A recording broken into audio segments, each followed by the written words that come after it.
Hello. I love this track. Hello, friends. Welcome to a stream, a new stream. Hello, hello, happy Monday? Question mark Monday. Yep, it's Monday. Hello, friends. I am not the best at knowing what day it is. I'll be perfectly honest with you. Let's get some incense going. And we'll get started with the stream. Hello, hello, medium juicer. Hello, friends. Welcome. Johnny, are you a gamer? I am a very casual gamer. I am a Nintendo, Animal Crossing, design my house, fall in love with people on Room Factory gamer. Now I am playing Baldur's Gate 3 right now, which I am playing on easy mode. I just got to Act 3. It's been a really fun game so far. So I do game, yes. On stream.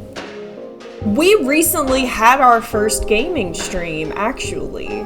Now the plan is to game on stream, but at a different time of day from our educational streams. I plan on doing that later at night and doing it more regularly, right? So we will be gaming more on stream. It'll just be at a slightly different time. You know, it'll be the kind of thing where I do 2 streams in a day or something like that, but it'll be at night. Cool. Glad. Welcome everybody. Hello, hello. I want to start everything off talking about alchemy. Talking about alchemy in relation to Gnosticism. You know, we did some streams last week on esotericism, but specifically like occult practices and paganism. And sort of in that vein, sort of to continue, I do want to have that vein in mind, but I also really want to take this more into Gnosticism, which is very occult adjacent, but is not necessarily occultism. And we're gonna get into what Gnosticism is as we go on in the stream. But I do want to start everything off with a question. Oh, we'll be listening to Jordan Peterson later on in the stream too. I know that's gonna piss some people off. Is this a space welcoming of some sort of thought that I've never heard of? Hello, Grackle. Welcome.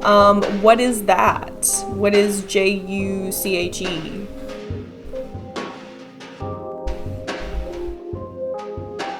It probably is. You know, unless it's an inherently harmful or TOS adjacent school of thought. Radical self-reliance and innovation. You know what might help me is Google. Self-reliance and innovation. It's the historical materialist ideas of Marxism-Leninism, but strongly emphasizes the individual, the nation state, and national sovereignty. I see no reason why Marx or Lenin, which is, you know, those are thoughts held by people who do regularly come to our chat. And so we are welcoming of that. I am not a Marxist or Leninist. I am not a communist of any real slant. But we are welcoming. So thank you for being here, Grackle. Kane Marco, welcome back. Hey man, Kane. So Gnostics believe in Gaia, Okay.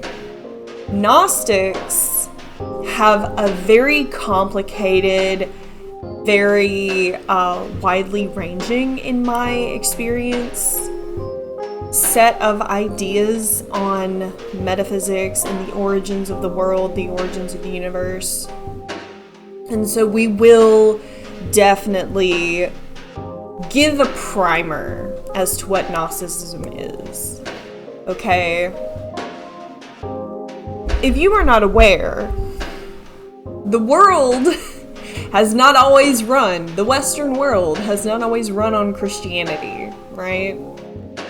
There was a time, somewhere around 2,000 years ago, 1,500 years ago, we'll say, where Christianity was a baby, a almost reviled even series of practices, and Christianity was even considered a cult. Not OCCULT, but a cult. And it was not welcomed by everyone. It was certainly considered heresy by many people. And in the vein of burgeoning baby Christianity, there were alternative Christianities as well. The Western world used to be run on turnips. Hello, Scribbly. Welcome, Scribbly friend.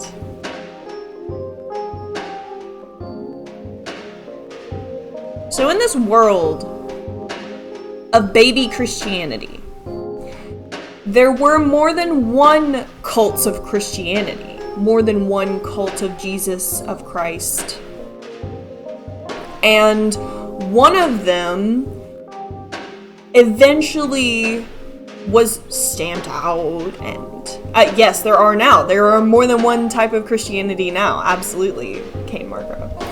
But Gnosticism, as also a baby cult, a baby Christianity, was very different, okay? Because Christianity goes on this slant of believing a lot of things about Yahweh, about the Father of Christ, God, that are very good, that are very, almost,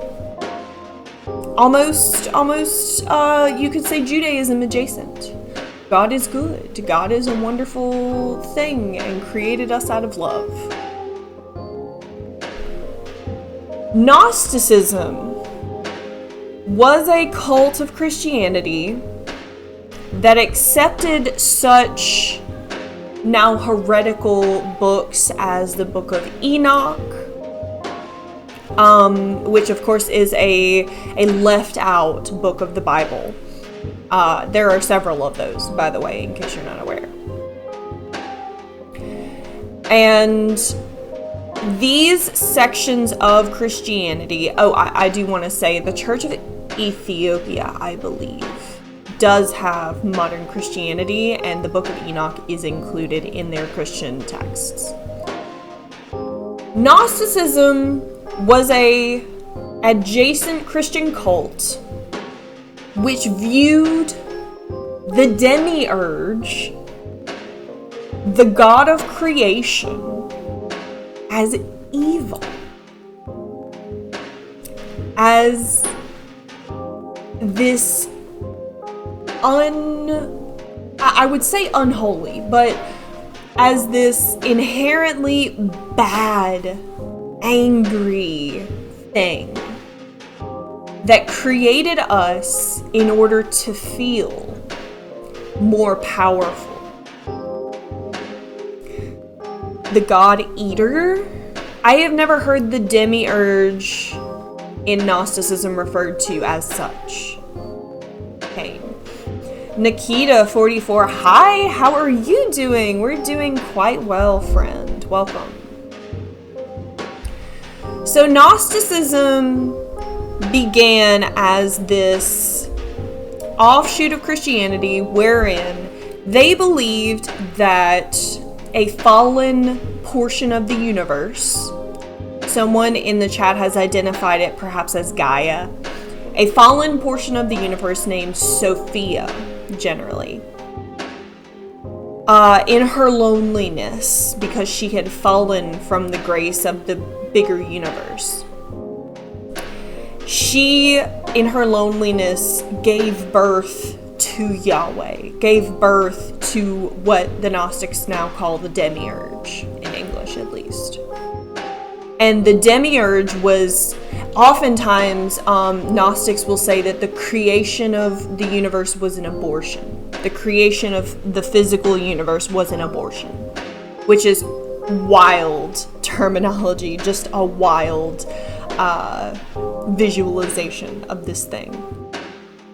The thing that Sophia gave birth to was angry and evil and malformed.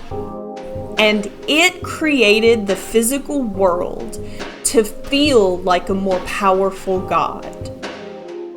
Sophia felt sorry for us and this ill-begotten creation. And Sophia now exists as Mother Nature, as Gaia, as, the spark of beauty and life in this world in order to try and save us. And that skews into our primary talk of the day, which is on alchemy. I'm going to go ahead and give away the big secret of Gnosticism to you. It's not a secret, but it's something that people are generally many things are quote-unquote Gnostic in this way, but Gnosticism has a big point. And this story about Sophia and her basically half-aborted son, Yahweh, and the pleroma of the true universe above Sophia that makes Yahweh not the true God.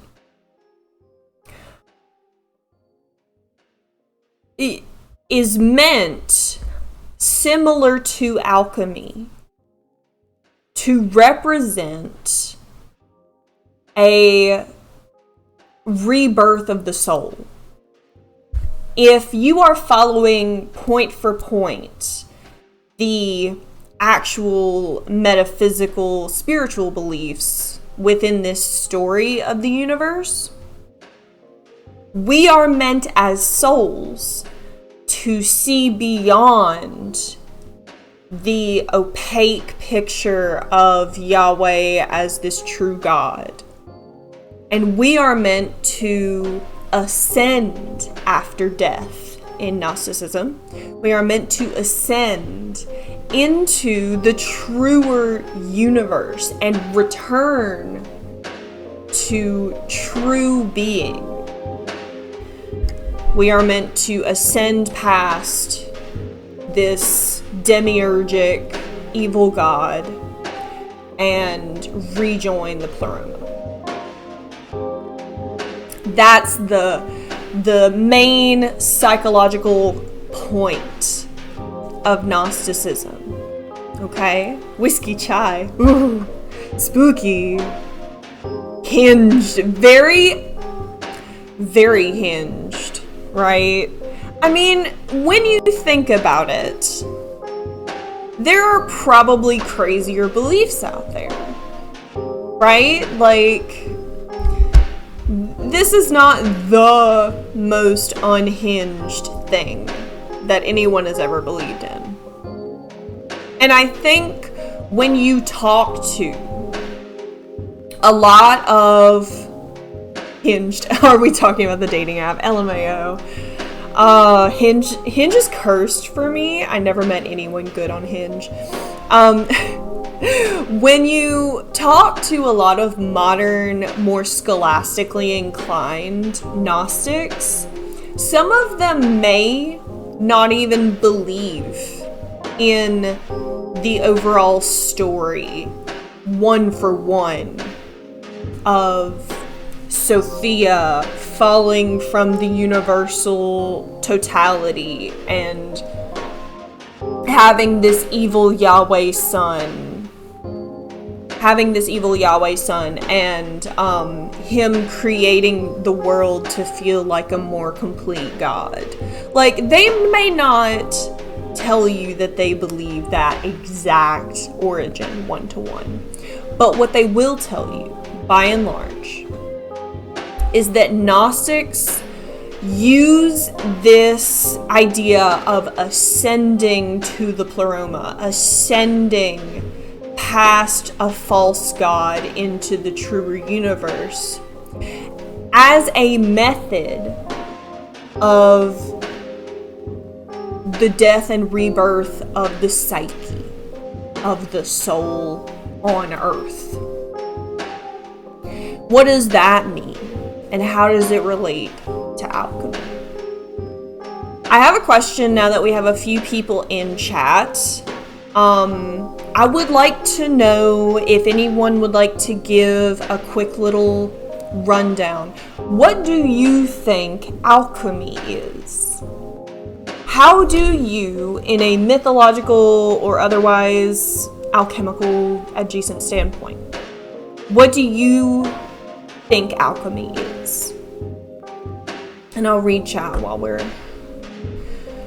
waiting on some answers. Dingus, hello friend. We all become machine elves. That's a DMT reference in case you're wondering.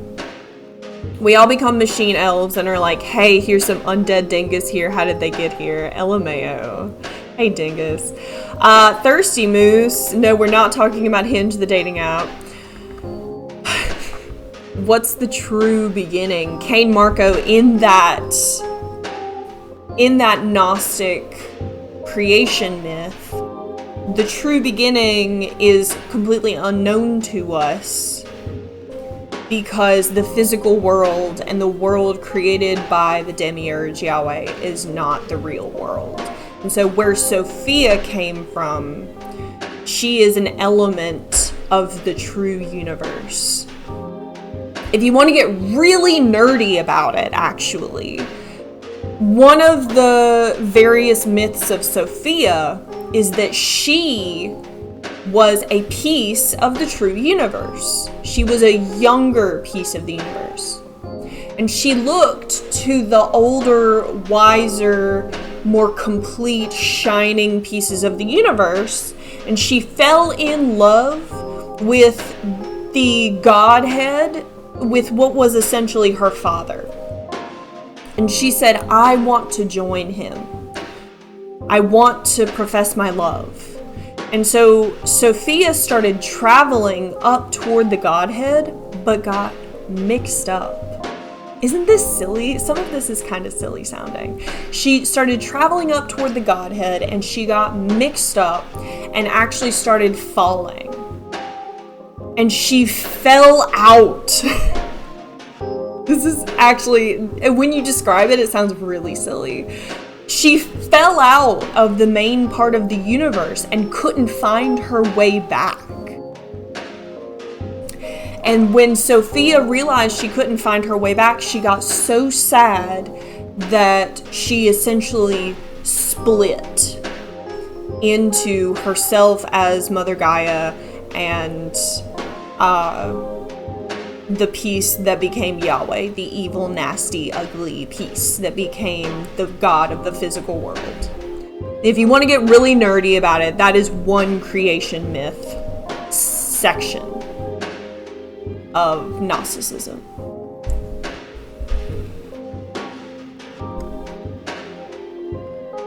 Medium Juicer, yes, he does have the biggest earth. Don't be a dick, don't take shit, I should start a religion. Hey, Whiskey Chai. Everybody's saying they should totally follow you. Yeah, hell yeah. Cain Marco says alchemy is turning lead into gold. Thirsty Moose says it's science and also whatever you consider magic is. It's a little bit of both. Off the Flow, first time chatter, welcome. It's a branch of magic that involves turning stuff into other kinds of stuff. You guys are all on a great track right now. Whiskey Chai has an answer as well. It's the medieval forerunner of chemistry, based on the supposed transformation of matter. It was concerned particularly with attempts to turn base metals, such as lead, into gold, or to find some sort of universal elixir, perhaps of eternal life, eternal youth, yes, things that are now known in mythology as the alchemist's stone, the sorcerer's stone, the philosopher's stone, shit like that. Medium juicer. Oh, the question was, what do you think alchemy is? What is your idea of alchemy in the modern age?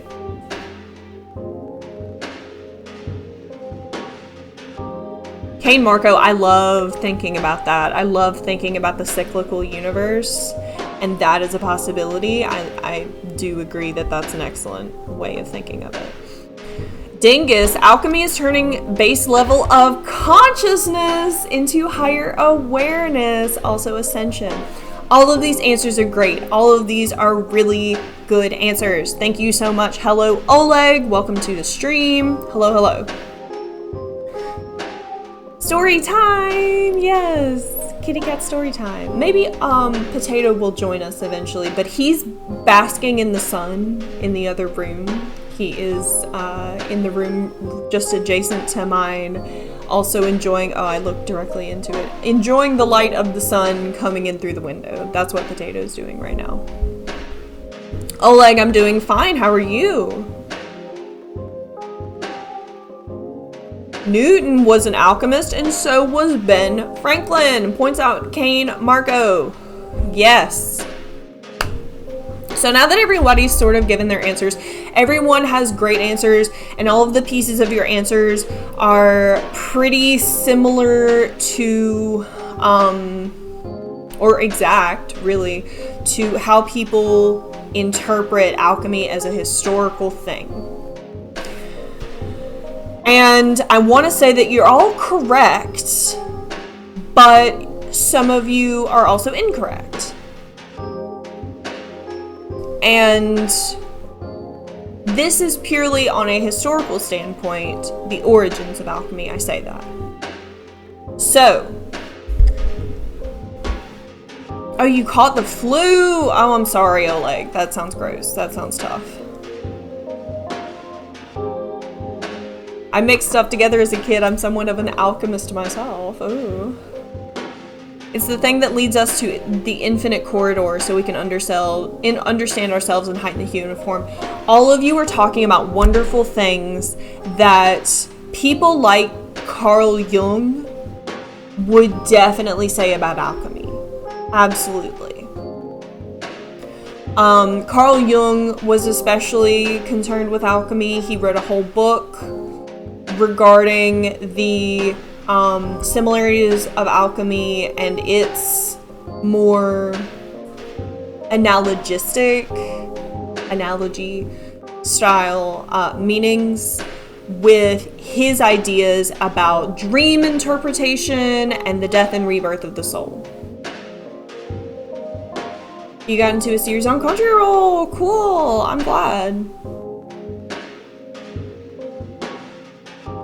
So,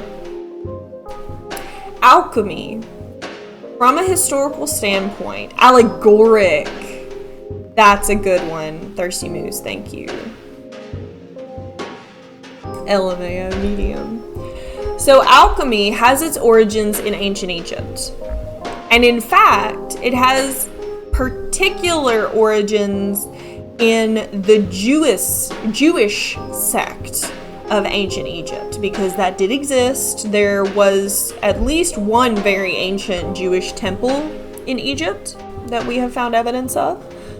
And another fun question, when do you think glass blowing was invented? I sort of gave it away already, but I find that a lot of people think that glass blowing is a relatively new thing. I've had people say, I've heard people say that glass blowing was an invention of medieval times, for instance.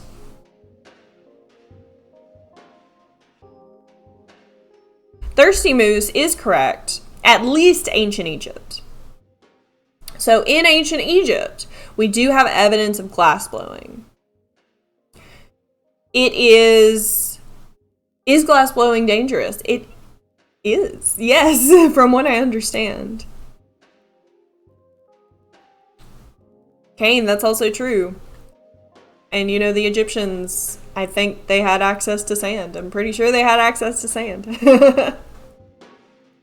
So, glass blowing did begin in ancient Egypt. And I think we're about to go through an ad, so be prepared. Thirsty Moose, it's technical and difficult to maintain the heat process without modern technology. Oh yeah, it is dangerous, a little dangerous. Blowing up buses, what? Oh, I see, Oleg. Yes, I see.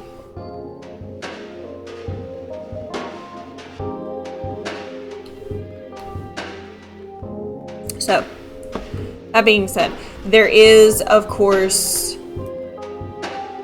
a methodology in ancient Egypt of glass blowing, of having the ability to manipulate matter in such a way that something very much akin to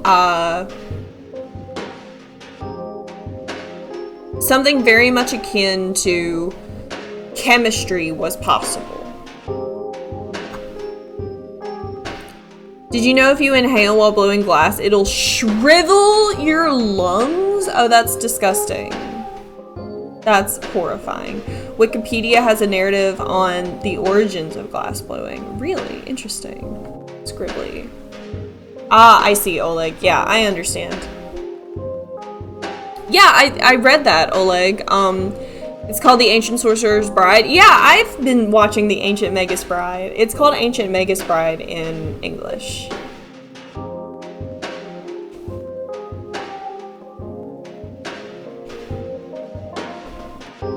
I have also been watching that. I completed the first season. It's really fun. So, alchemy as a practice. Alchemy is something that has its origins in ancient Egypt. And in fact, it was just chemistry. It was the process of heating elements of rock, stone, and of certain natural dyeing techniques. So the original alchemists were chemists. They were purveyors of the art of heating matter such that it changed color. And these alchemists, these chemists really, because the original term for it is actually alchemy, alchemir, the heating or the chemistry really. Because al is I believe it was, I can't remember the language, but in this original language, al was a modifier that meant something like the. Now, here's where it gets into some of the origins of alchemy as a spiritual practice. Al is also an ancient word or an ancient root for God. And so it is also known as God's heat, God's chemistry. Yes, like how titanium takes on that rainbow color when it's heated. To the people at the time, it would literally be magic. Well, they did attribute this science at the time, this chemistry of the time, to God. Because ancient people of the time some of them did believe that all sciences of fire, of heat, of changing chemical makeups, they did believe that all of these sciences were given to us by fallen angels. And so while it was seen as a very physical process, you have to remember that to these ancient people, the physical and the spiritual were not dual. They were not dualistic and separated the way we see them now. They were inherently, intrinsically intertwined, all of it, all the time. Magus, yes. Oleg says, Wikipedia, this name comes from the Arabic word alchemia. The Arabic alchemia, in turn, was borrowing the late Greek term chemeia, also spelled kumeia and chemeia, with the al being the Arabic definite article the. Yes, fantastic. Thank you so much for bringing that Wikipedia article into a chat, Oleg. That's excellent. Reminder, please do contribute to Wikipedia if you can this year. It's almost the end of the year, and it would be wonderful if everyone who uses it for free on a daily basis like me could give $2 or $3. Now, this God's heating, or the heat, this again was used primarily to create dyes for fabrics and to change the color of stones to make them look like precious stones. So you could heat certain stones to make them green, to make them blue, to make them purple or red, and decorate anything with it, really. But primarily from what we understand, clothing and jewelry. Sneaks in quietly. Hello, Max is Green. Welcome back.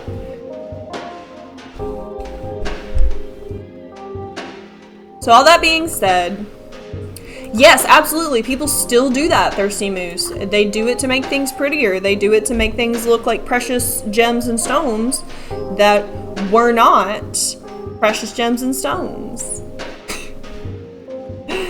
What?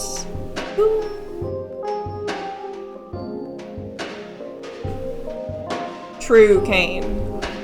You are precious and cute, Thirsty Moose. We agree. No, like makeup on women, yes. Charcoal was something that was used as eyeliner in ancient times. And of course, the primary heating element, if you burn anything long enough, what does it turn to? It turns black. Of course, it turns to this coal color. And so that was probably one of the first reactions. Carbon, yes, Kane, carbon. That was probably one of the first reactions that was discovered to change the color of something. And then it was fine-tuned to change things into more precious colors other than black. Now that we have that out of the way, we understand that the Egyptians, who many Gnostics do consider the more ancient version of Gnostics, this was something that they were using extensively, that the Jewish people in Egypt were using extensively. You don't think berries and stuff were more frontal? I don't personally have any research on that, but we do know that this glass blowing and heating element process was not just used for dyes. It was also used to combine things, turn them into vapor, and then recondense them into different types of liquids. So were dyes primarily things that were heating elements? No, probably not, except for these stones, of course, because you can't really dye stone. You have to use heat. You have to use some sort of more heated chemical process.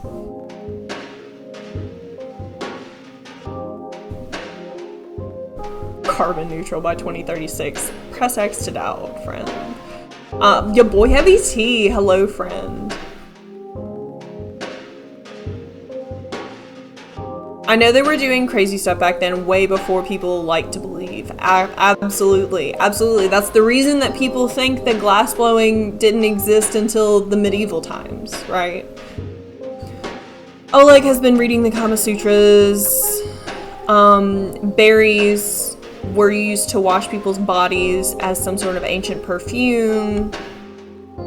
The Kama Sutras instructed people to smell pleasant, or women, or even for their partners. That's cool. It is kind of common sense today, isn't it? So, in this ancient Egypt time of alchemy, of chemical processes used for dyeing and things like that, it was a bit of an industrial revolution, if you will. It was a time of great growth in trading and in producing precious dyes, in producing really beautiful items in order to supplement industry, essentially. And with most industrial revolutions, we also see intellectual revolutions. More money, more time to spend on books and scholarly pursuits, more time to be intellectual, essentially. That's generally how it goes throughout history.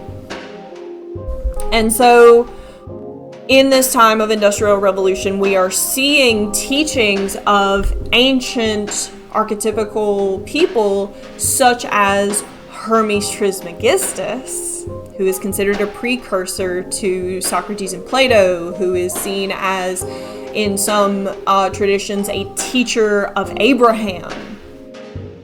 Hermes Trismegistus was heavily intertwined as a teacher with such processes as alchemy, chemistry, heat, change, vapors rising from a heated element and then distilling again into a new liquid. What does that sound like? What does it sound like to burn something, a series of elements, a series of rocks or stones or plants, etc., to have their vapors rise and then to distill again into a liquid?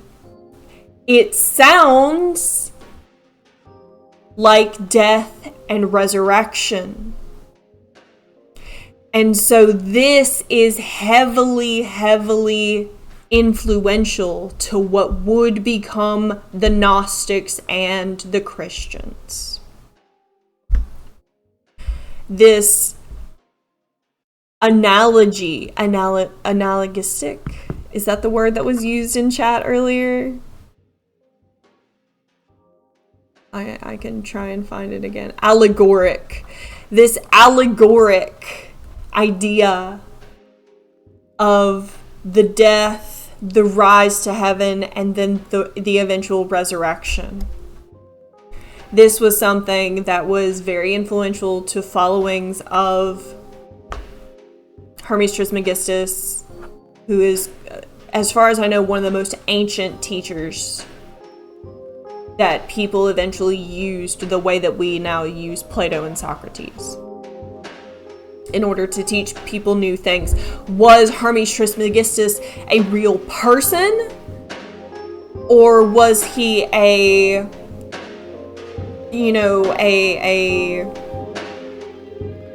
series of people who all went by the same name? Was he a series of teachings that people eventually personified into one name? We don't know. But again, he's said to be a teacher of Abraham. He's said to be this ancient scholar walking the earth and teaching the ancient Egyptians, the most ancient of the Egyptians, really. Hermes Trismegistus, any evidence we have that he may have been a real person, he would have been around within the first 500 to 1,000 years of the Egyptian scale of civilization.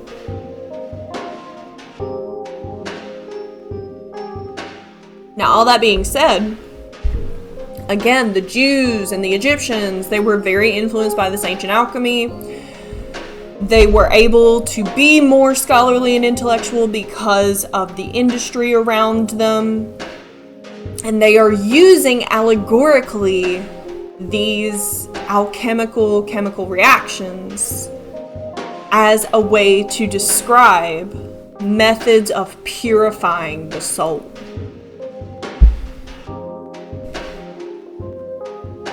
Hi, Admiral. Welcome back. Hello, friend.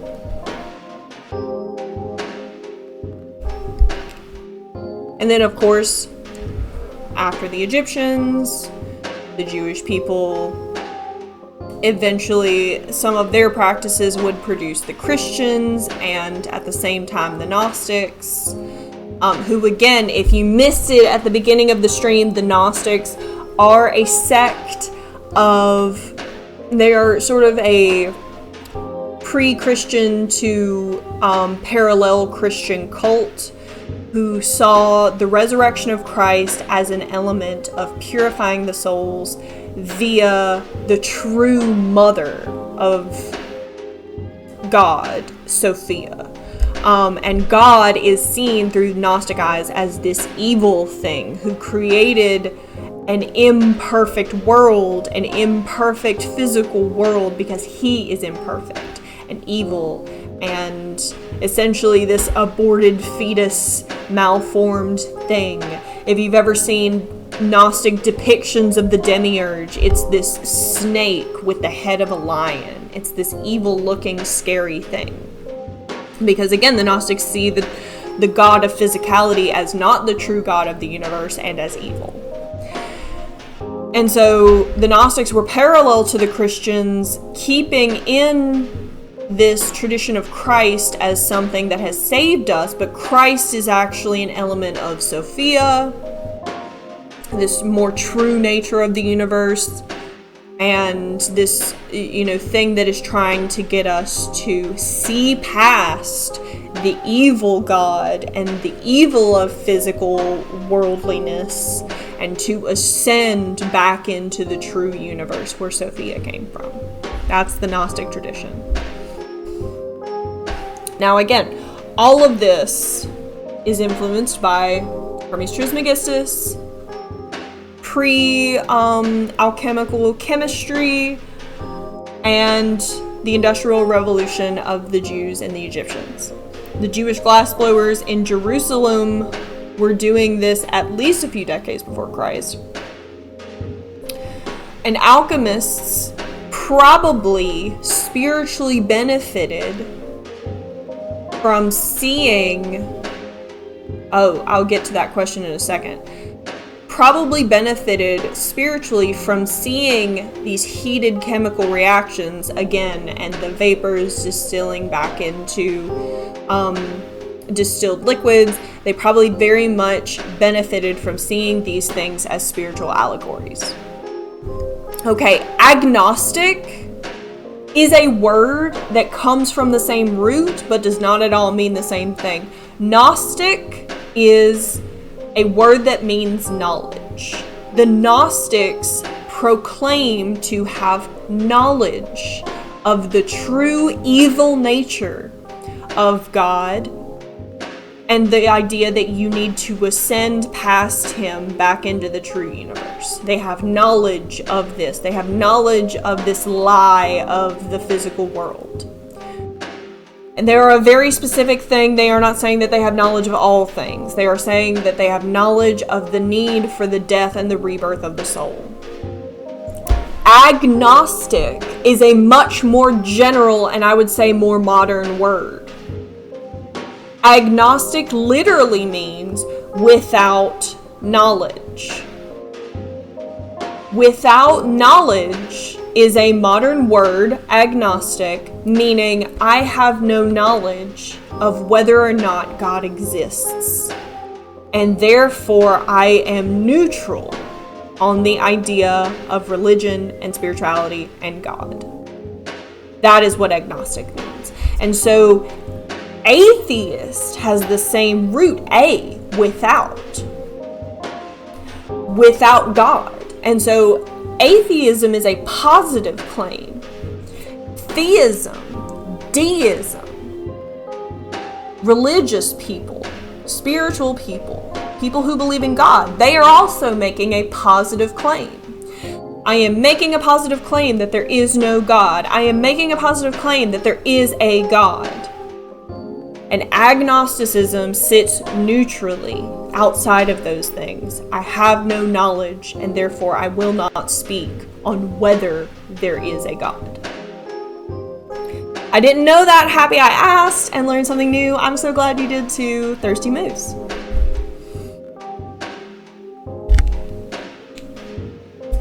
So all that being said, we have this ancient alchemical tradition of heating things, turning stones into more pretty colored stones, turning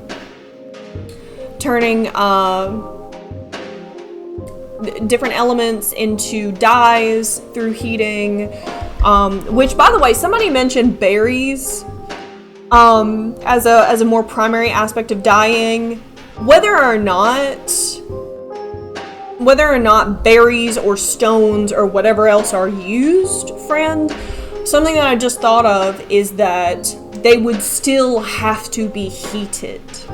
The process would still be chemistry, alchemy, because these berries, these plants have to be heated.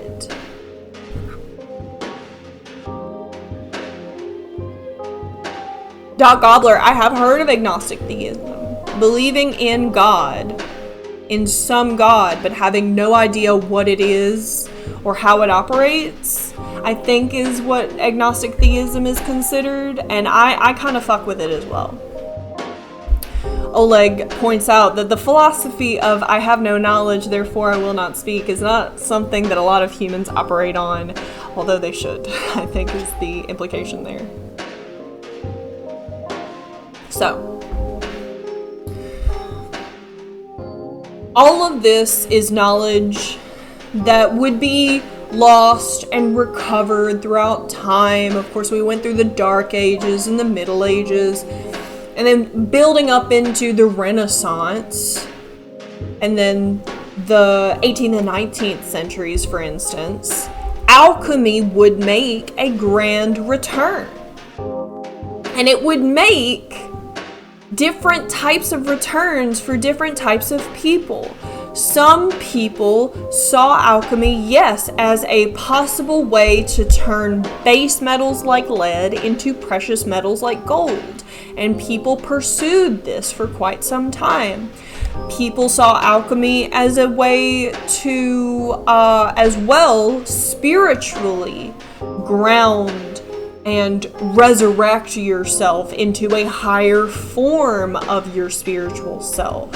The death of the old and the rebirth of the new through a series of allegoric processes that were very much similar to chemistry. Alchemy is, though, it is and has its origins in what is now just considered chemistry. Okay? Eventually, some people would come to use alchemy and see alchemy purely in a spiritual or psychological way. One of those people would be Carl Jung. Now, Carl Jung is very famous for having ideas on dream interpretation, on the ideas of archetypes in people.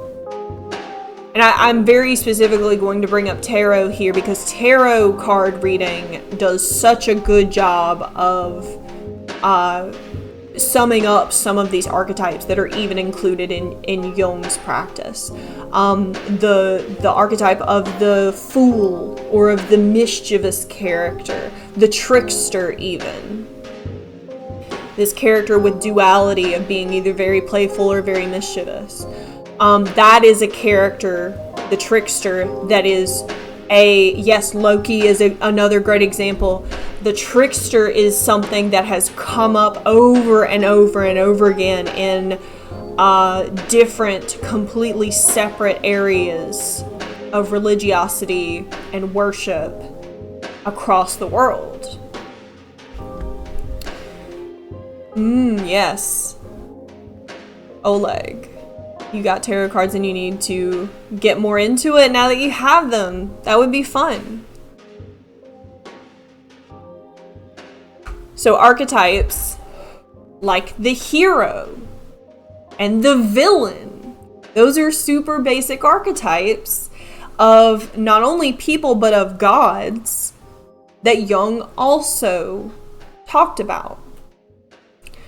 And one of the most important aspects of Jung's practice was identifying what he called the process of the hero's journey. You have probably, if you have ever taken a creative writing course, or maybe a preliminary psychology course, you have probably heard of the hero's journey. It is generally represented by a circle, and the circle is going from the homeland to starting out on the journey because of some disaster or some goal that is enacted, to several different steps. You know, the depths is at the bottom of the circle, the depths of despair, the throes of being in your most weak point, into back around into the process of defeating this despair, this ultimate sorrow, and then returning home, returning back to the safe place. Step 5 of the hero's journey, atonement with Johnny. Yes, atonement, I think, is one of the steps. I can't quite remember all of the steps of the hero's journey. But this is something that Carl Jung worked extensively on.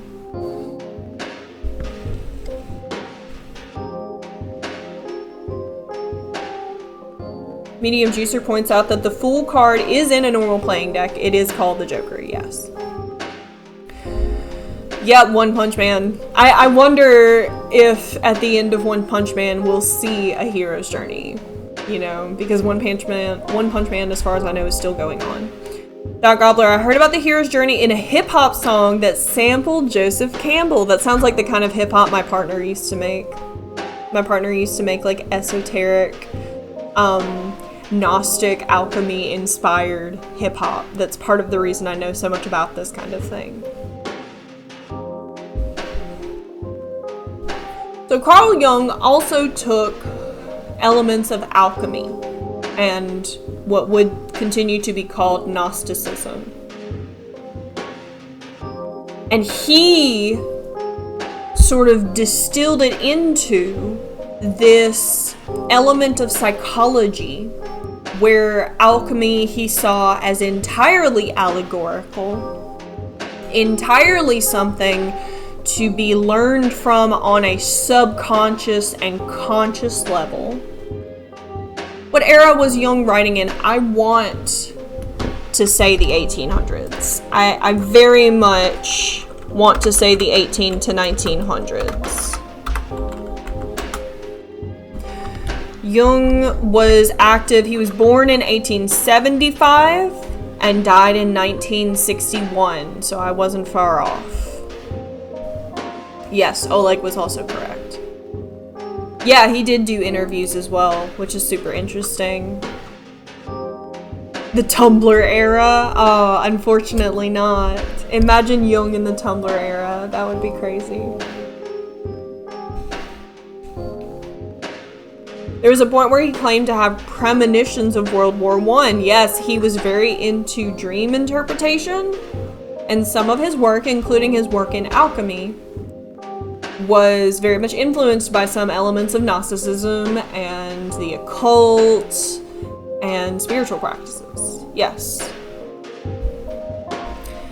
So, all that being said, this is the history of alchemy as we know it today. Alchemy is now used as a prop, oftentimes, to tell fantasy fairy tale stories, or it is misinterpreted as a bunch of misguided,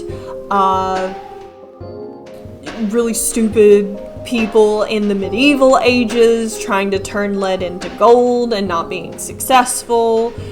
But I think that the real history of alchemy as chemistry and also as spiritual allegory is much more interesting.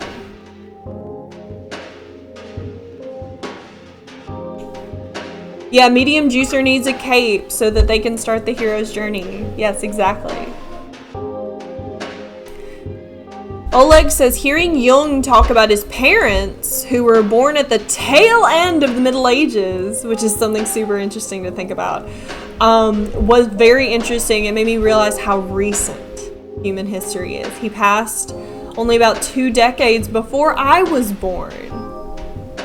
Yes, we think of Carl Jung as being this classic philosopher, as being so far in the past, and he literally was giving television interviews, guys. Like, we really do have such a short memory as a species, because we don't live that long.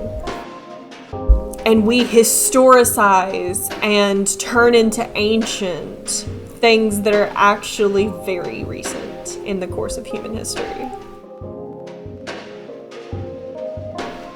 And sometimes that's because we just don't learn our lessons. We repeat horrific travesties over and over again. We repeat, the downfalls of civilizations over and over again because we don't learn our lessons very easily. And we have such an ancientified historical reference for things like the fall of the Roman Empire and shit like that. Dana OS, Dana, hi, welcome. So all that being said, I thought it would be super interesting to hear a modern philosopher talk about Carl Jung.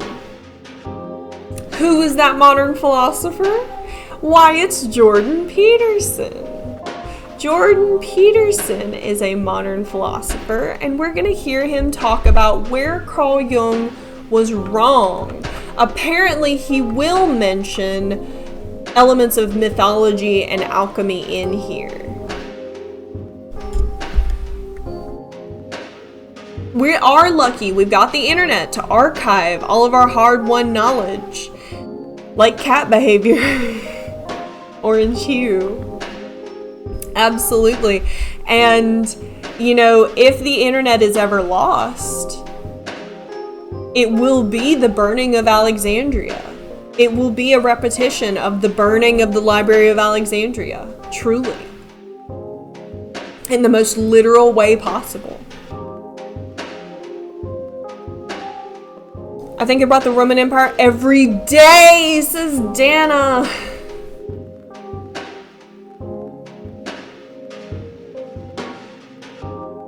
Oleg says, it seems like it's just a natural part of the cycle of life. Whether we learn from it or not will still happen. Yep, it's gonna be good, Freedom Dow. Hello. Excuse me, but if Jordan Peterson is a philosopher, God save us all. He is at the very least a scholar of philosophy, right? He is at the very least that, regardless of what else you think about him. Archiving all of our videos of cats getting scared of cucumbers for science. Yes, the Library of Alexandria, truly. So here we go. I have this video open. And this is Jordan Peterson on where Carl Jung went wrong. Now let me play it for a second and make sure that you guys will be able to hear it. You discuss almost... Yes, okay, perfect. I have my settings correct. As an outsider to psychoanalysis, says Doc Gobbler, I've always seen Jung as quite contemporary. But by that I mean 1960s. That's a better way to think about it, I think. I'll stick with Plato, Aristotle, Epicurus, Nietzsche, and Hegel. Thank you very much, says Dana, and that's perfectly fine, you know? Peterson is definitely a scholar, whether people view him in reverence or not. I think he's interesting. That's how I feel, Oleg. He is a scholar. If you see him as a philosopher, you may not see him as a good one. And that's okay, right? That's okay. So here's Mr. Peterson. This is called Where Carl Jung Went Wrong. You discuss almost any thinker's flaws in their thinking except for Jung's. What were his? Well, I think Jung overgeneralized his experiences, his clinical experiences. He conceptualized the hero's journey as something that was fundamentally creative and interior. And I think that that's probably true only for people who are really high in trait openness, who are creative. And I suspect that Jung attracted a tremendously disproportionate number of creative people to his practice, given the nature of his personality and his interests. I think that's an excellent place to pause right here and say that I am appreciative of his acknowledgement of psychoanalysis and the hero's journey as useful. But yes, Carl Jung was a very creative person himself. He was specifically interested in dream analysis, and so he did probably attract clients who were very creative and interested in dreams as well. But Carl Jung, now Dana, Carl Jung was not just a philosopher, he was also a proponent of psychoanalysis. He was a scholar in general, yes, I agree with that, Dana. Now, that being said, what Jordan Peterson is referring to when he says trait openness, he is talking about having the trait openness, as in to have an open mind, to have the ability to be creative, but also to hear and think about and understand many different types of ideas.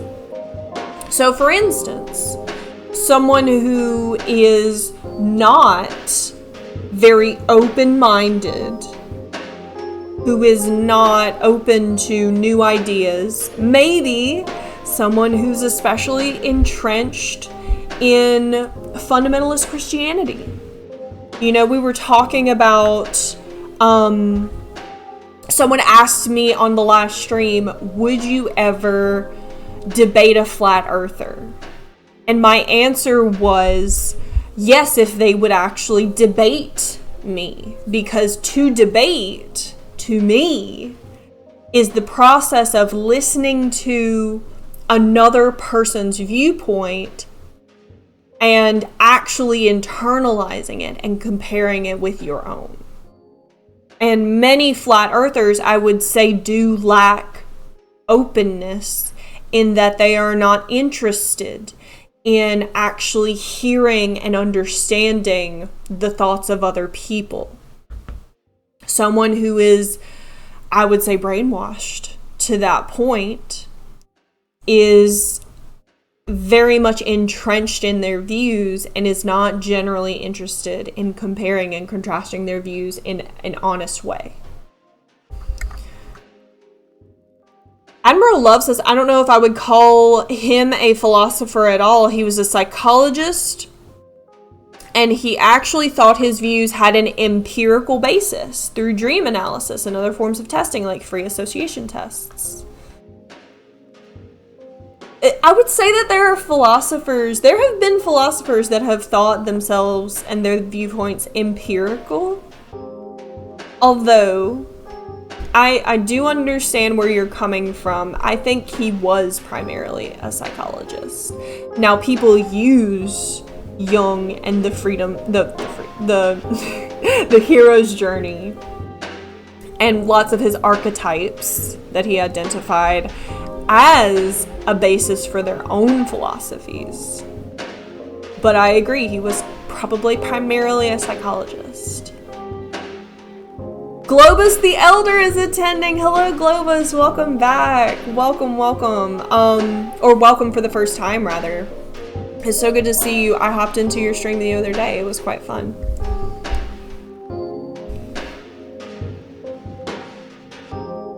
Oleg says people on the internet in general aren't interested in any other perspective other than their own. Now, I think you're generalizing, Oleg, because we're sitting here in a fabulous, wonderful place on the internet where people are very open, right? So I think you're generalizing a lot. You know, Twitter, even, people started calling it Twix, is an excellent example of a, at least historically, free form of thoughts. Peterson is a psychologist by profession, interestingly enough, says Oleg. Oh, you did? I appreciate you. Oh, hi, Globus. Welcome. So let's continue. What he just said is that Carl Jung, and this reflects Admiral's comment, where Jung was seeing himself and his viewpoints as very much empirical and based on dream analysis and testing.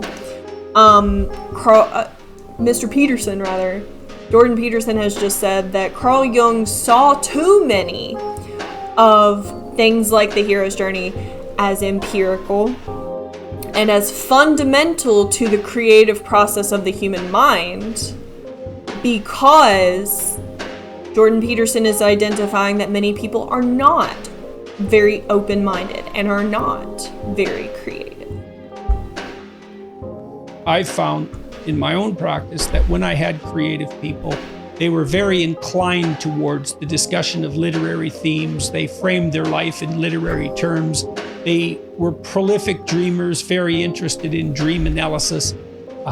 They enjoyed a literary approach to life. My more conservative clients, often equally high performing, although I had a practice that spanned the entire range of human ability, they weren't interested or captivated by that at all. And for them, the primary adventure of life wasn't internal or literary. It was external and practical. I think that's an excellent viewpoint, although it is in itself highly generalized. And I think he admits this.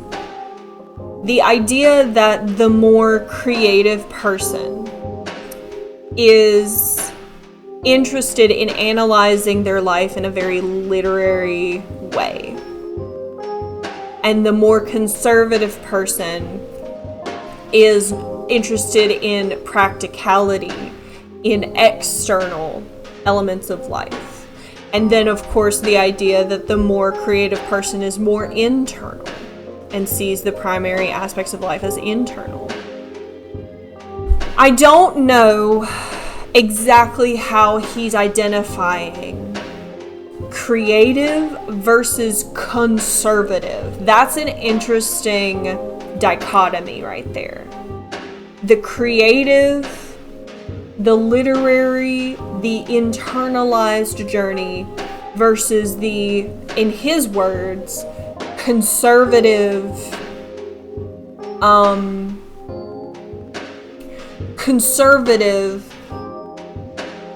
practical, externalized person.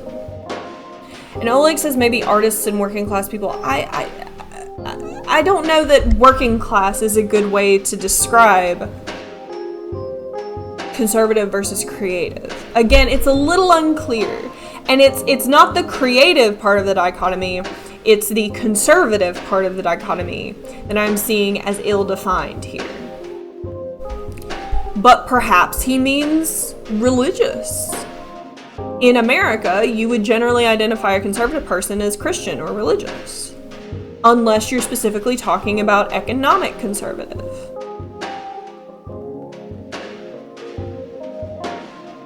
Dana, Jung was a larger than life psychologist. His intellect expanded more than his strict scientific subject. He was a philosopher as well. He expressed many aphorisms and observations towards social and individual life. Thank you, Dana. Being practical and also introspective at the same time is a better combination IMO. Again, yeah, I think he's fully admitting that he's generalizing these people. War Knight, hi, what are you watching? We are watching Jordan Peterson on Carl Jung. Welcome, War Knight. Yeah, he leaves a lot to the imagination. He's not very specific. Doc Gobbler, fascinated by Peterson's shorthand, human ability for success. Yeah. So again, it's a little unclear what he means by conservative here, but I would say probably, if I had to go on Western terminology, I would say probably very family-oriented, probably someone who has a family, and is maybe someone who, again, he's describing these conservative people as externalized and practical, right? And it's interesting because I am not a traditional conservative.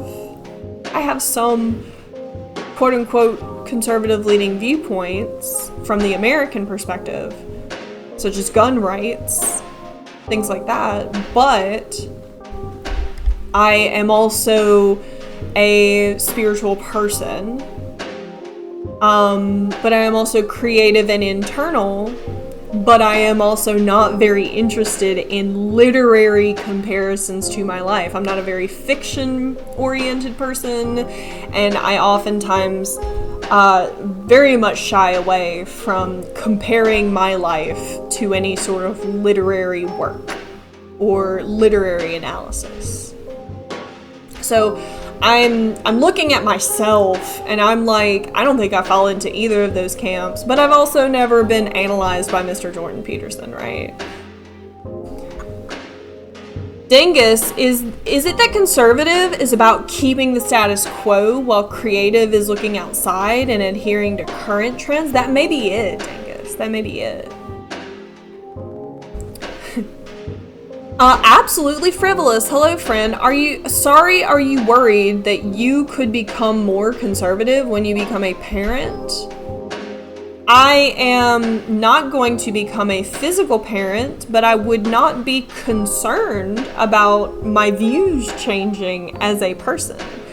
I will eventually be a foster parent, and I am sure that that will change my views on some things. But no, on no level am I worried that my views will change according to new life experiences. That for me is entirely expected and welcome. Absolutely frivolous. Welcome to the chat. I think comparing yourself to a fiction or a larger than life character is a tad narcissistic, says Oleg. Admiral, it's strange that it seems conservatives don't like engaging with abstractions.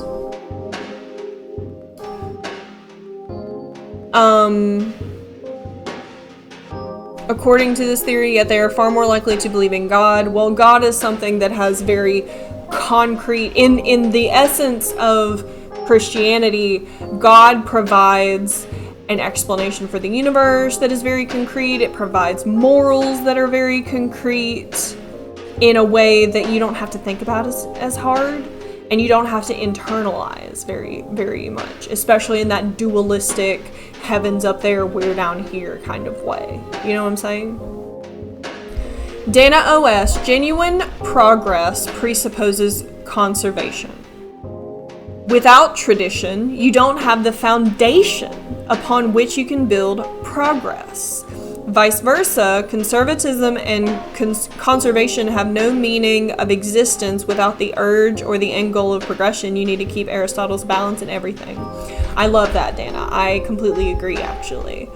The traditions that we hold should be what are most beneficial, and then the changes we make should be most beneficial as well. Balance and everything.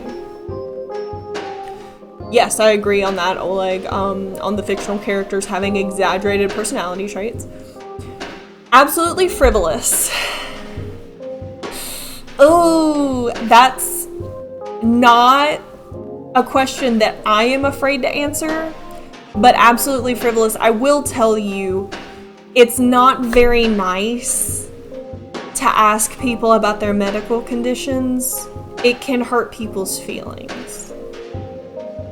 It's not something that a lot of people like to talk about. Now, no, I don't have any medical condition. Well, actually, I do. I do have medical conditions that make me much more predetermined for things like post-birth psychosis or post-birth depression. I do have precursors for that. And so that's one of the big reasons why I'm not having my own biological children. But I just want to tell you, in future conversations with other people, maybe don't ask personal questions like that to strangers. I'm just telling you. I'm not mad at you, but I am going to tell you for your own sake. War Night, when most people describe themselves in conservative America, I think when most people describe themselves as conservative in America, they are not conservative of predominant values, including they are about conservation of predominant values like religion, capitalistic economic systems, and nationalism. Yes. Dingus, they would change their own volition if only it were force changed. Oleg, if you've internalized something growing up, there's not much left to internalize. Yes, I agree, Oleg. Frivolous says, it's not nice, but for me, I would like to talk about my own stuff. I do have depression. It's why I don't give a fuck. Thanks for your response anyway. Well, you're welcome. You're welcome. Kindred like question with Grace. I've not seen in a long time. Thank you, Doc Oppler. Okay. Now that we've sort of analyzed what he could mean by conservative versus creative, again, a very strange dichotomy, let's go ahead with Jordan Peterson. And the more agreeable types, their life was primarily social rather than symbolic or creative. They found most of the meaning in their life as a consequence of the intimate relationships that they were able to establish. It wasn't infrequent, and this was more true of women than of men, and they are higher in agreeableness on average. I had conscientious clients who would frame their life in terms of their accomplishments, their career accomplishments. That's how they parsed their life up temporally. First I was in school, and then I went to university and I studied this, and then it was all... Okay, I wanted to pause this really quick because I want to point out these are traits: openness, agreeableness, conscientiousness. These are traits that I believe in modern psychology have like pretty well-defined aspects. And you can take these traits and you can say, well, you're relatively agreeable, you're not a very conscientious person. You can like level those out for different people if you're analyzing them. I will tell you, I don't have the exact layout for what those traits mean. It was all achievement oriented. Whereas the more agreeable types, they would say, well, when I was 12 years old to 14, I had this relationship, and then I moved to this relationship, usually the intimate relationship, so sometimes familial, framed their life that way. Jung was introverted and highly, highly open. And so that skewed his view in a particular way. And then because he was psychoanalytic, he also tended to view the psyche as sane as a consequence of its internal organization and even its internal ethic. And I saw goodness. Now that's a good place to stop. I was about to stop anyway. We see the aspects of conservatism versus creative or internal versus external. Very much generalized here. Somebody pointed out in the chat, can conservatives not be creative?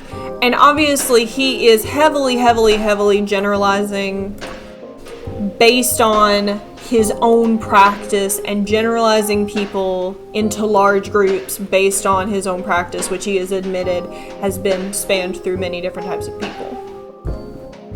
Obviously, Jordan Peterson is a very famous psychologist, and so he has probably attracted many different types of people to his practice. It is interesting to see that he also puts these people into groups of, these types of people pointed out all their relationships, but these types of people pointed out all of their accomplishments. And again, I'm looking at myself, and if I was telling the story of my life, I didn't have a lot of major accomplishments before, I graduated high school and went into the Miss America program. So I would probably refer to that part of my life with things like the relationship to my mother. But then I would go into my college age, which I only went to college for a brief period, but I would talk about my accomplishments in the Miss America system. I would talk about my accomplishments in getting into college and working really hard for that, things like that. I would go back and forth. And so it's like, I'm sure that he's overgeneralizing to a pretty good degree here. Thirsty Moose, for instance, says, I'm fairly creative and not super conservative. Interesting. Reficules is here. Hello, Reficules. Welcome back. Does Ginge still come around? Glaring Husky? Not really. Ginge sent me a message a while back, and I think said that he was excusing himself for a while. I'm not sure what's up. Thirsty Moose, I'm a self-identified conservative or Republican, but I'm Canadian. So some things don't entirely track. That makes sense. That makes a lot of sense. Oh, Oleg, you're not sure if Peterson is a practicing psychologist at this point. Absolutely frivolous. Isn't overgeneralizing good when you're trying to put a message even necessary sometimes if you think about it? Absolutely. I'm pointing out the overgeneralization for myself as a way to analyze what he's saying, though. Creepy Creepo. Maybe you can finish your degree at Jordan Peterson's university? Oh my goodness. I would definitely be starting a whole new degree. I was in journalism when I went to college for that year, and so I would definitely be doing something in the STEM category. Placed much less stress on the role of social interactions and society as a whole in producing sanity. A sane person is not only organized internally, but they're integrated with their society. And the internal organization actually reflects the social organization. They mirror one another. And although Jung, being a very sophisticated person, of course knew that social adaptation was necessary, it was more his colleague Alfred Adler who was more politically on the left, by the way. I find it really interesting that there is such an admission that society as a whole, and I would even say Jordan Peterson would say something like this if he was being honest with himself. Society as a whole is not something that is very healthy at this point in human history. Now, is it working toward wonderful things like gender equality and the possibility of betterment of healthcare for people? Yes, absolutely. Is it also incredibly divisive, especially in the West? Yes. And the aspect of billionaires and capitalism being overrun or overrunning our more, I would say, moralistic governmental aspects. I think that's a problem. I'm not as expressly anti-capitalist, but I think it needs to be heavily regulated, and especially in the West, it's not. there are many aspects of society that are not healthy. And so to say that a well-integrated, a sane person is well integrated in society is very interesting. Now, he could be using society as shorthand for your personal relationships. I don't think he should use that as shorthand.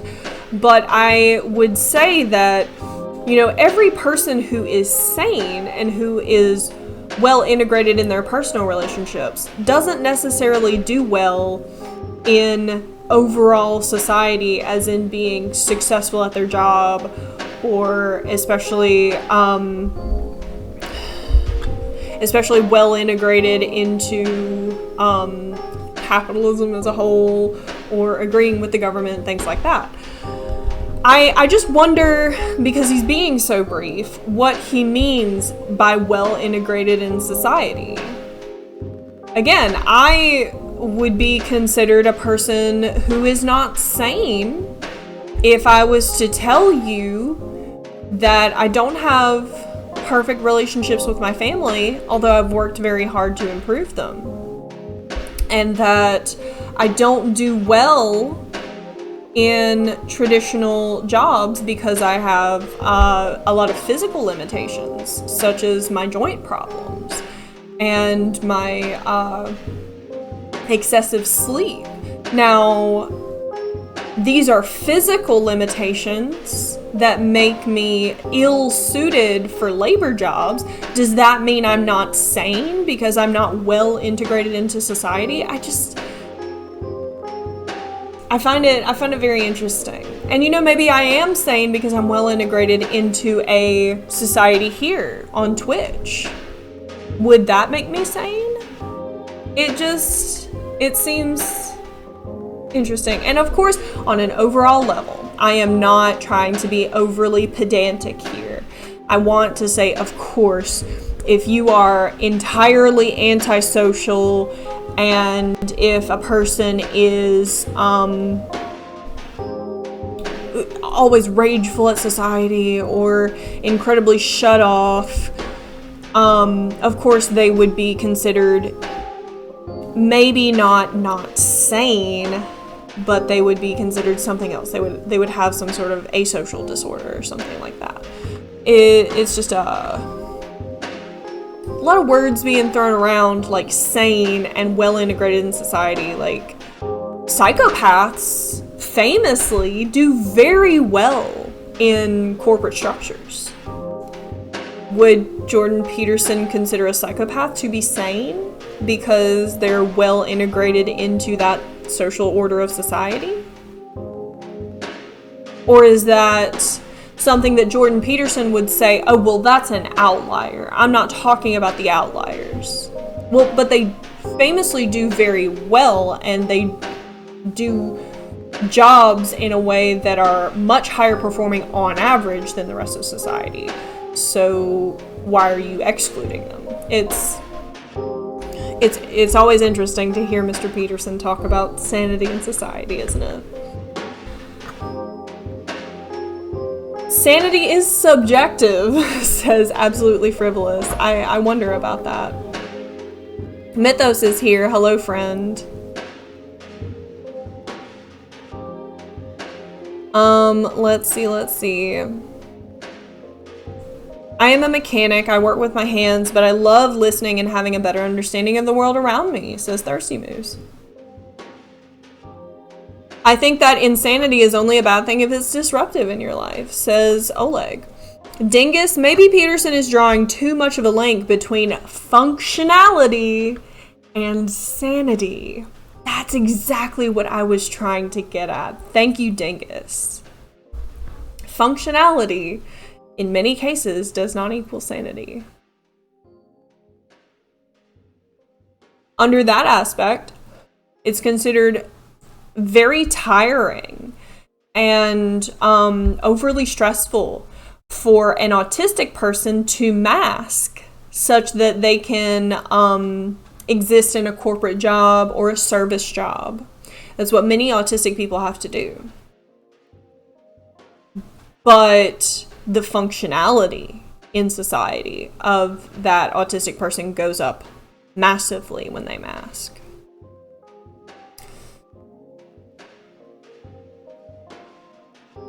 That's some percentage of all psychopaths, says Absolutely Frivolous. Creepy Creepo says, because transactional relationships are short-lived. It's perfect for us, says Creepy Creepo. Reficules. The main point of society at its beginning was uniting. A uniting under a core view of existence, an ideology, if you will. It is the least what you would expect from it.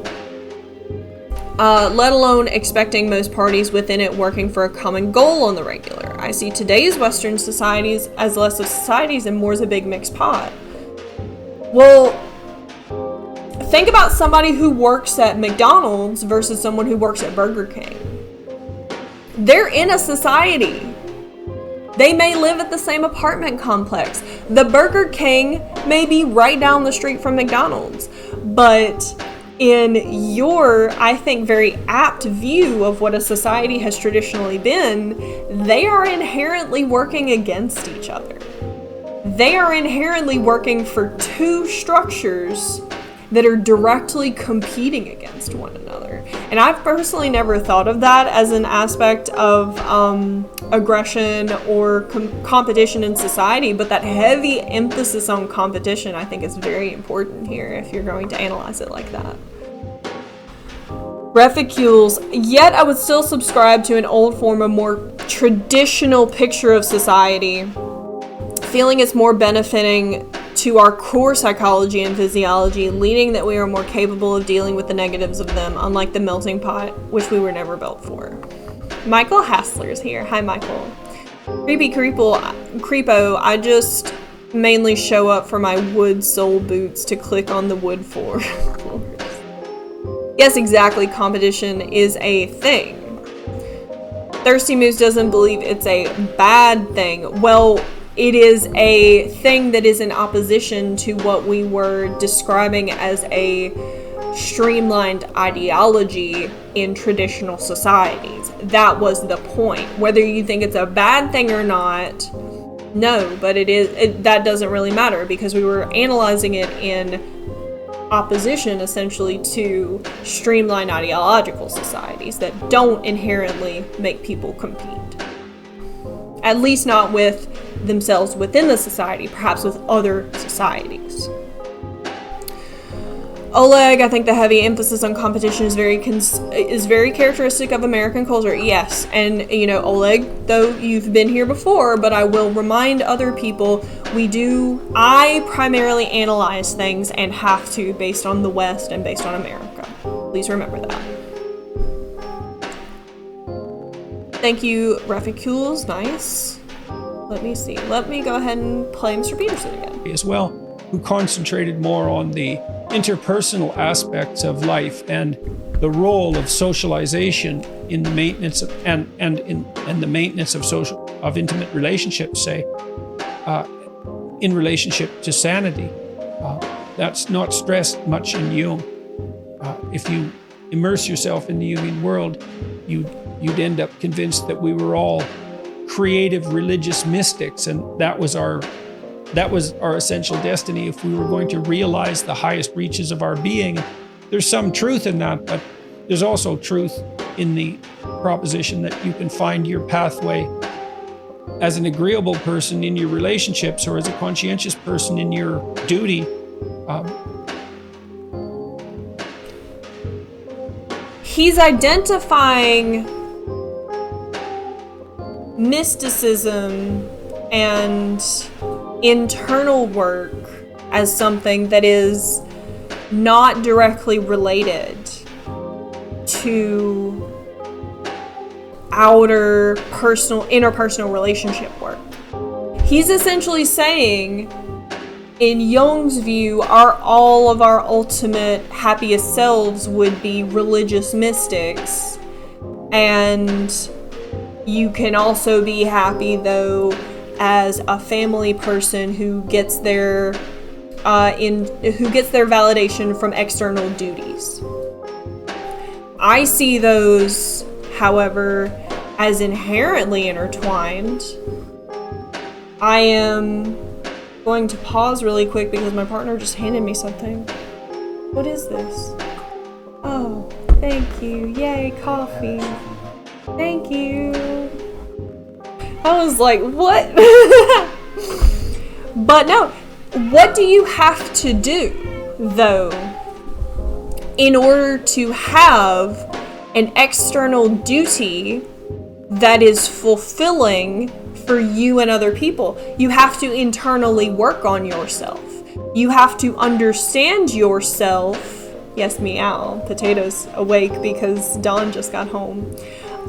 You have to understand yourself and be comfortable with yourself internally in order to be a good partner and a good interpersonal relationship partner. People who are extremely dependent on external validation, such as their work or how much their partner loves them, I have always heard and considered to be very unhealthily codependent. Yes, you can be happy being codependent, but at the end of the day, and we're going to get a little morbid for a second, we all die alone. We all have to be internally satisfied with ourselves in order to die with peace. And there is something that Jordan Peterson is making so separate between these things. Oh, you can have external validation or you can have internal validation. No, the internal validation, in all of the therapy I've ever had, in all of the books that I've ever read on psychology, the internal validation of yourself and the peace flows out into your external relationships and makes you a good partner and makes you more satisfied with the duties that you hold. And so it's very interesting that he's ignoring all of that here in order to criticize Jung as overly spiritual and mystical. You don't have to believe in God and, be a witch or be a mystic or whatever to have the types of internal validation that Jung is inherently talking about with the death and rebirth of the soul and the hero's journey. That's not the point. Like, yes, you can be a mystic, or you can take it as analogous and find internal validation in yourself that then externalizes into good partnerships and fulfilled duties.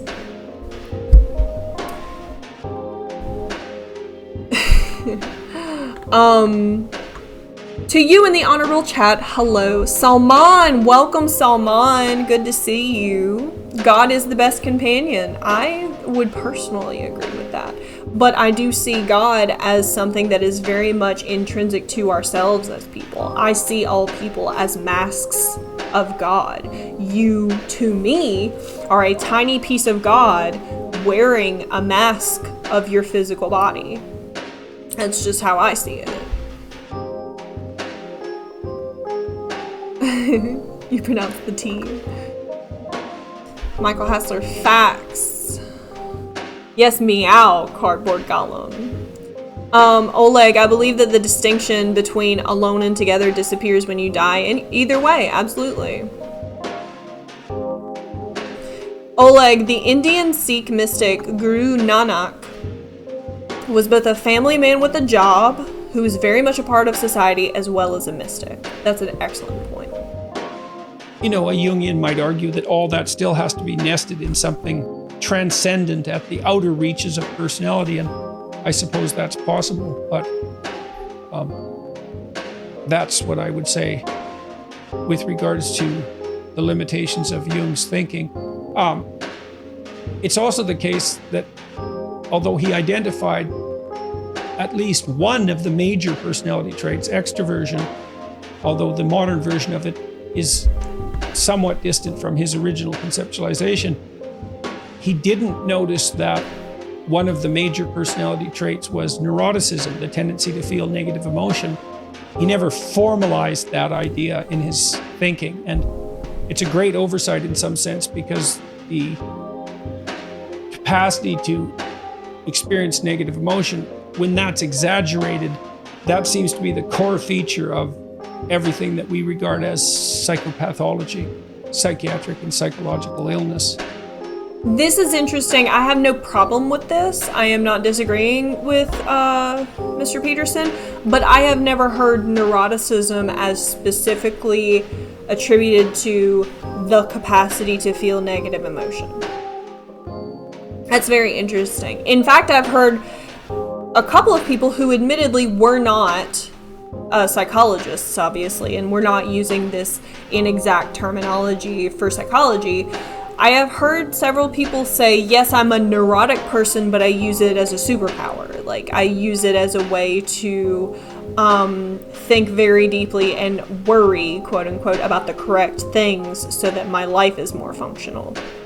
And so neuroticism as inherently the ability to feel negative emotions is an interesting definition. It's not the only thing, but it's the primary factor. So,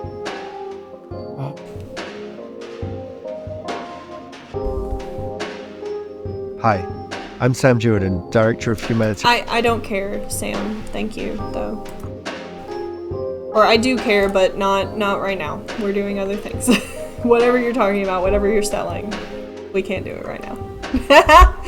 Neuroticism, Oleg says, seems more like an excessive tendency to catastrophize, which of course would be feeling a negative emotion, right? I've heard Jordan Peterson can't sleep without medication. May God guide him. Well, that's a very unfortunate state of being, isn't it? Whether it's true, I don't know.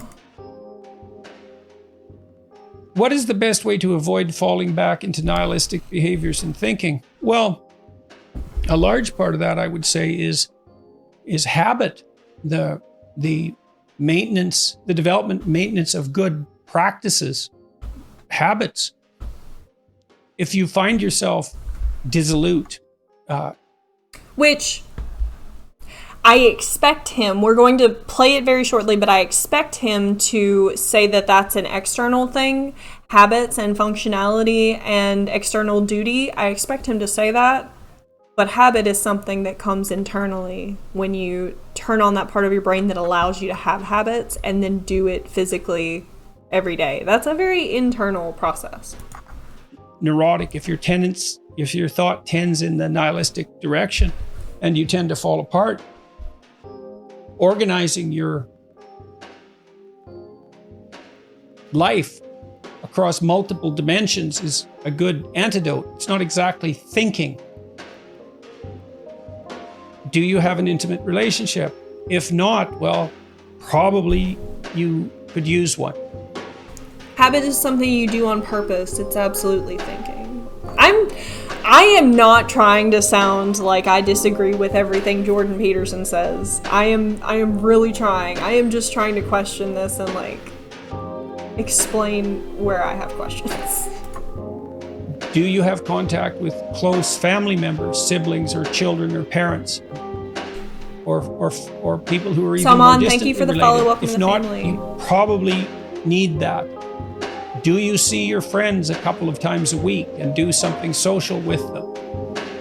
Do you have a way of productively using your time outside of employment?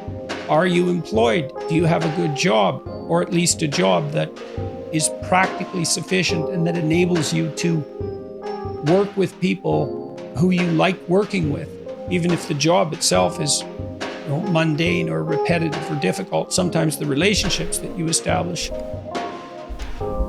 in an employment situation like that can make the job worthwhile. Have you regulated your response to temptations, pornography, alcohol abuse, drug abuse? Is that How are these antithetical to Jung and internalized psychoanalysis? This video is supposed to be about what Jung had wrong. Is he saying that these are not inherently mystical and therefore not Jungian? Because I think that would be incorrect. This section seems like common sense advice for maintaining social relationships for your own mental health. Absolutely. Which Jordan Peterson does very well. Oh, he goes off into other topics. Perhaps he's not talking about Jung anymore. Perhaps he's not. But absolutely, that's something Jordan Peterson does very well, right? The whole meme of Jordan Peterson is clean your room, do your dishes, be happy. Make your bed, right? And that's where I think his best advice lies in what I've seen. Under control. I would say differentiate the problem. There's multiple. Goodbye, Thirsty Moose. See you later. Thank you, Thirsty. Dimensions of attainment, ambition, pleasure, responsibility, all of that make up a life. And clean your room, absolutely. To the degree that it's possible, you want to optimize your functioning on as many of those dimensions as possible. You might also organize your schedule to the degree that you have that capacity for discipline. Do you get enough sleep? Do you go to bed at a regular time? Do you get up at a regular time? Do you eat regularly and appropriately and enough and not too much? Are your days and your weeks and your months characterized by some tolerable, repeatable structure that helps you meet your responsibilities, but also shields you from uncertainty and chaos and provides you with multiple sources of reward? Those are all the questions that I would decompose the problem into. The best way to avoid falling back into nihilistic behaviors and thinking.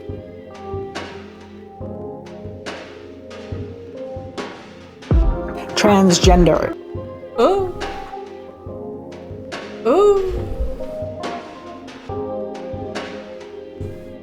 We are being just inundated by ads, aren't we? Oh, and that seems to be the end. That seems to be the end of the video. And of course, you know, there toward the end, he was talking about these are ways to avoid nihilistic thinking, but the whole talk was characterized as what Carl Jung got wrong. And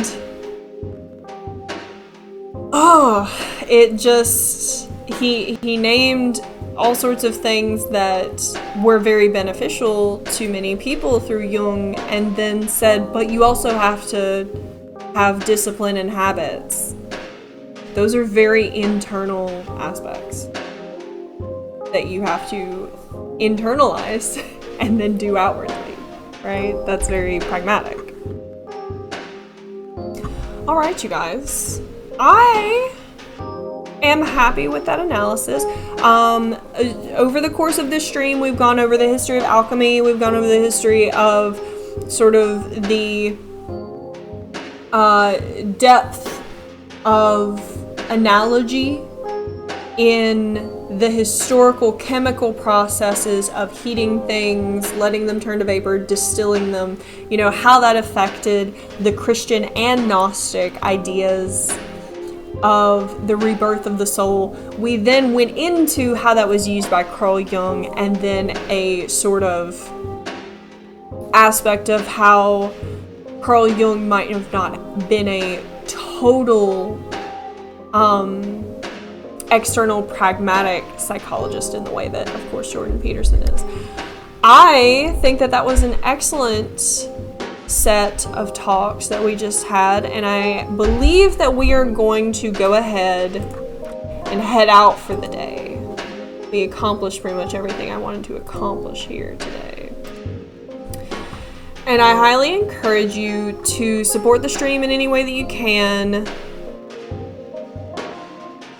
If you would ever like to give a sub in the chat, or if you would ever like to give some sort of bits or thanks, you can always press the donation button below. Was this criticism that Jung was too flavored by his own life experiences and social circle? Was that the same criticism that people put to Freud? I think his criticism was that Jung was a very, again, how Peterson would flavor it, creative, internalized, literary thinker, where Peterson has come across those types of thinkers as well as more external, pragmatic thinkers. But I saw nothing in his criticism that said that these externalized, duty-bound, pragmatic thinkers could not benefit from aspects of Jungian psychology. And of course, Jung was not perfect. I am not here to fully and committedly say that Jung had everything right. But if the response is, well, some people don't think in literary terms and they're not very internalized, my answer to Jordan Peterson would be, well, how do you get those people to be internal and to deal with their internal peace and not be codependent on other aspects of their life without literary terminology, if that's not how you see it? In which case, I think that Peterson could talk much more about how he gets externally validated, pragmatic people to look internally. I would love to know that. He didn't really give a clear answer on it, though. All right.